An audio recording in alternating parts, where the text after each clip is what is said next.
sa ulingang ito sa Ipil, Zamboanga, Sibugay. Mga sa bata mga guys May babae kasing napaanak nang wala sa oras. Karoon lang natin. Karoon lang natin. Kira man ko kita ka makakugan isakyan pa. Ang kaluluwa lang niyang sanggol, nakahiga na sa kanyang paanan. May naging doon sa bata Pero hindi raw siya basta-basta nakunan. Ang babae kasi napaanak matapos di umanong bugil ng kanyang kinakasama. Gulata ka te. Oo, walang uli. Ngayong Women's Month, pag-usapan natin ang pang-aabuso sa mga kababaihan at kung paano tayo titindig para ipaglaban ang ating mga karapatan. Mga sa bata guys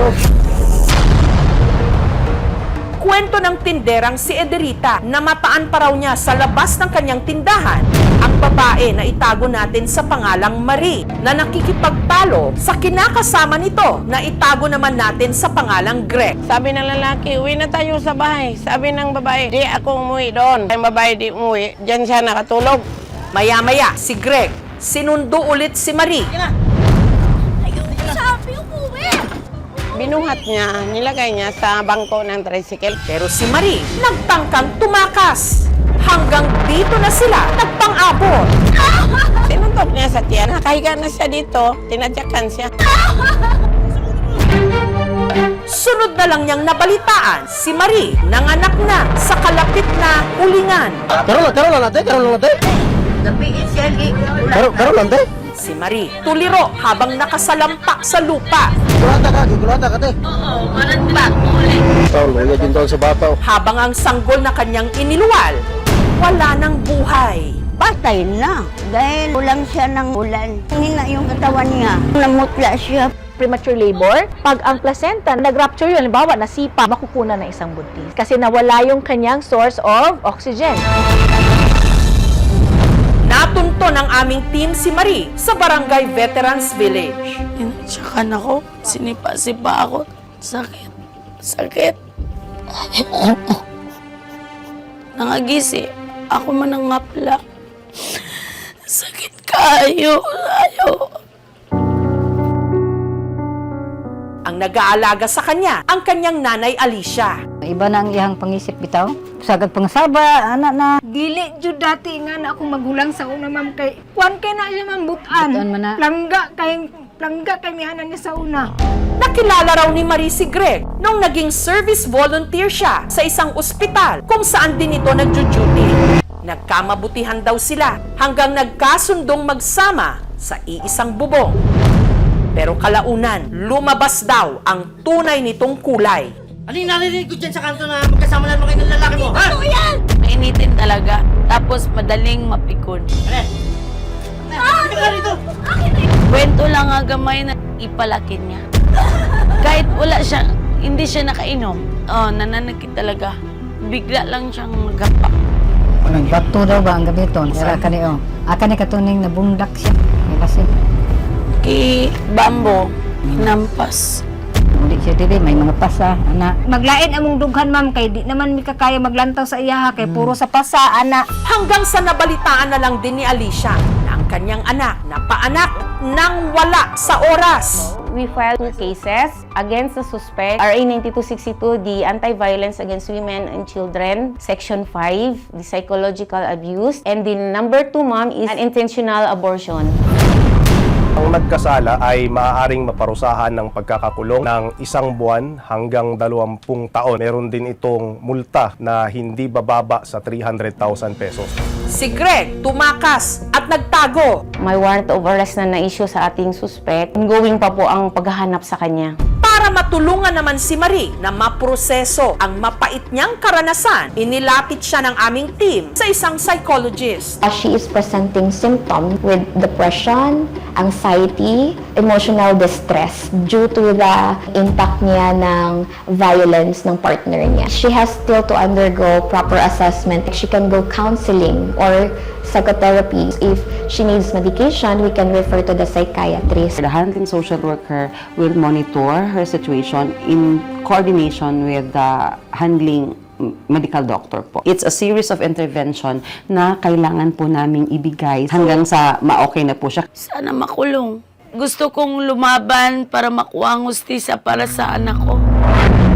Ang kaso ng pang-aabuso kay Marie, isa lang sa libo-libong mga kaso ng violence against women and children na inire-report sa mga otoridad kada buwan. Ito lang nakaraang taon, nakapagtala ang PNP ng 11,636 na violence against women and children cases. Ayon naman sa datos ng PSA, isa sa kada 5 Pilipina nakakaranas ng emosyonal, pisikal at sexual na pang-aabuso sa kamay ng kanilang karelasyon. Maraming pinipiling hindi mag-report. Iniisip nila na away mag-asawa lang siya. Pangalawa, may victim blaming or sinisisi ng mga tao kung bakit nangyari sa kanya yung karahasan. Dahil doon, di-discourage din yung victim na lumapit at mag-report. Magkakaroon ng stigma sa community, hindi buo yung pamilya nila. Factor, yung pagkakaroon ng economic dependence sa partner nila.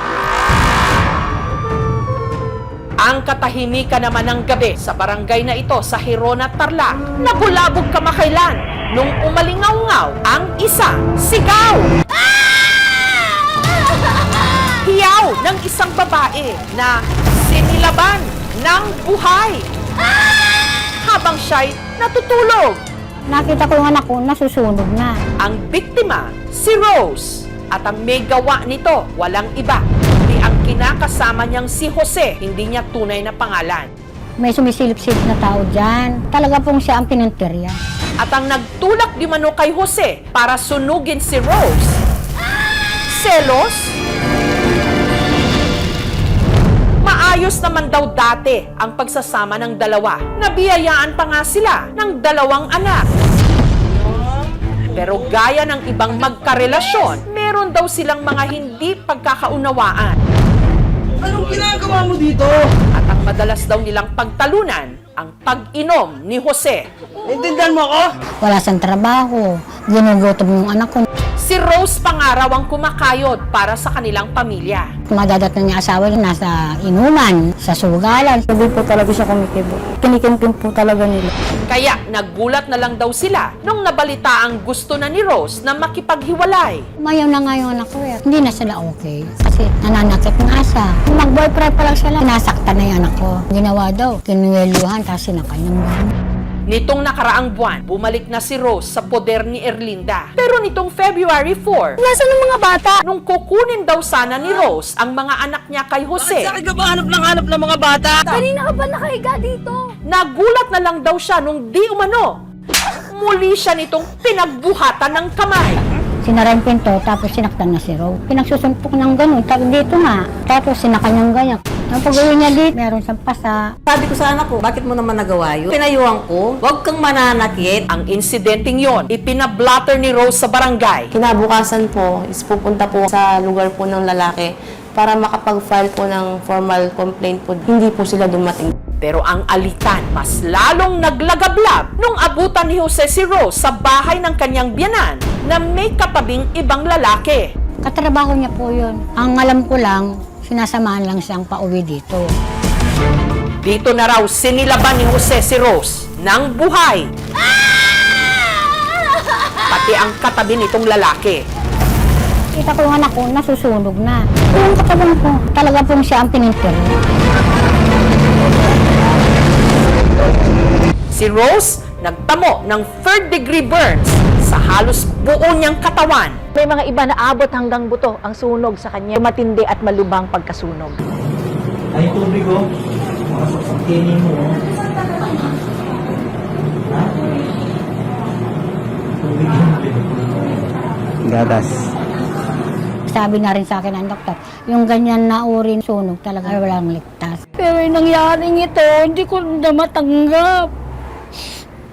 Masakit ang nangyari sa'yo, anak.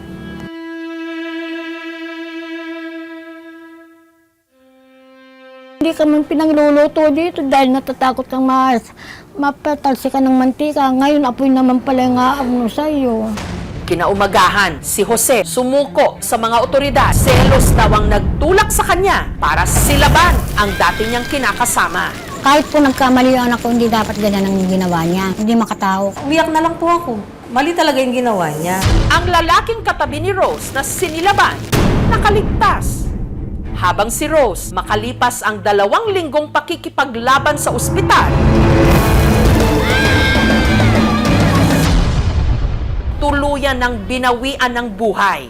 Sa multi-organ failure, 90% halos buong katawan niya nasunog. Lahat ng mga organs natin sa katawan, magsha-shutdown. Malakas ang loob ng anak ko lumalaban, pero yung katawan hindi na kaya. Sabi niya sa akin, Ma, wag mo na akong iuwi sa bahay. Bakit? Papatayin tayo. Namatay nga yung isang biktima natin, yung from frustrated murder. Tataas na siya ng murder, kaso nga ang problema, nakapag-file na siya ng bail bago na-amend yung kaso. Pwede pa siya labasan uli ng warrant dahil nga no bail yung murder. Hindi po namin inaasahan makakalaya kasi murder na yung kanya. Nabigyan ng hustisya yung anak ko at habang buhay siyang makukulong. Sinubukan din naming hingi ng panig ni Jose. Pero tumanggi siyang magpa-interview. Humingi kami ng tawad sa nangyari. Sisisi naman. Hindi nga daw siya nakakatulog. Kaso sabi ko sa kanya, ginawa mo wala tayong magagawa. Mas masakit pa po yung mawalan ng anak kaysa mawalan ng asawa. Wala pong kapatawaran yung pong ginawa niya. Kahit masisimasan 10 beses. Hindi kami titigil hanggat hindi namin nakuha yung hustisya. Continuous yung abuse, nagdi-diminish yung self-worth ng babae. Bumababa yung self-esteem niya. Kung feeling natin na natutrauma na tayo sa relationship, or kung nawawalan na yung self-identity, yung self-esteem, or kung masyado nang kontrolado yung decisions, behaviors, it's really time to leave the relationship behind and move on. Dapat alam niya din na meron siyang mga matatakbuhan. So kailangan ready din tayo na saluhin yung mga biktima. Kailangan nating basagin yung kultura ng pananahimik. Ang isang babaeng biktimang kumakawala sa isang relasyon ay nakakadagdag sa maraming bilang ng mga babaeng lumalaya para ipaglaban yung kanyang karapatan. Inihingi pa rin natin palagi yung cooperation ng ating mga kababayan, whether biktima ka man or ikaw man ay naka-witness nang sa ganun ay hindi dumami pa yung mga ganitong mga incidents. Lagi nating tandaan na ang pagmamahal, mapagpalaya, hindi mapanakit. I-report sa mga otoridad ang anumang uri ng pang-aabuso. Naluya sa bata, oh, mga guys, oh.